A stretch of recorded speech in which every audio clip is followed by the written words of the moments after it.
件。喺尋日中午1點半到啦，喺順德龍崗嘅一個公園裏邊，一名男子懷疑係俾人打死嘅，咁同佢同行嘅女伴仲俾人拖走埋添。到底咩事？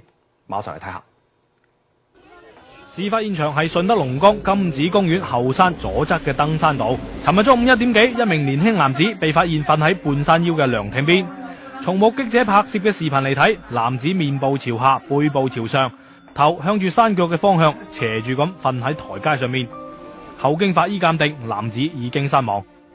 據目擊者話，該男子懷疑係同女伴喺登山嘅過程當中被3名男子監生打死嘅。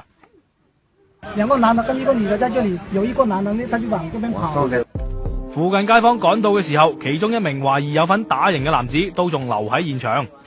有一個年輕人，可能有1.7米幾吧，瘦瘦的，高高的，等於是哈，從上面啪啪啪跑下來的吧。我問他，我說你們看到有沒有上面有人躺着啊？他說沒有，他就急急忙忙的就跑下來了。事發之後，2名男子馬上拖住死者嘅女伴一路落山，並且將佢強行帶走咗。當時有唔少街坊都目擊咗女仔被帶走，但由於唔清楚事件嘅緣由，所以並冇人上前阻止。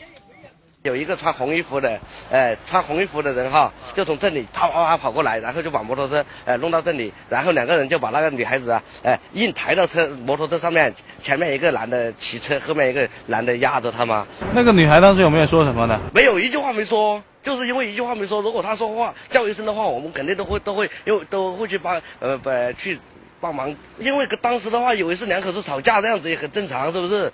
但是看到這樣子硬把他拖走的情況下，等我們反應過來的話，都已經晚啦。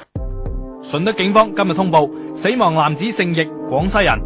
案發當日，死者同其中一個嫌疑人莫某德嘅妻子金某英喺金紫公園約會，咁啱就俾莫某德嘅堂細佬同埋朋友發現咗。莫某德隨後趕到咗金紫公園，打咗易某幾下，之後就同堂細佬一齊將個老婆拖嚟咗現場。今日凌晨，順德警方已經抓獲咗涉案嘅莫某德等3男1女。目前案件仍在進一步偵查當中。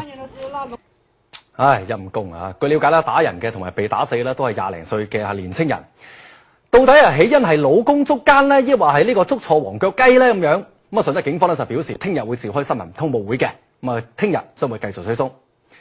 好啦，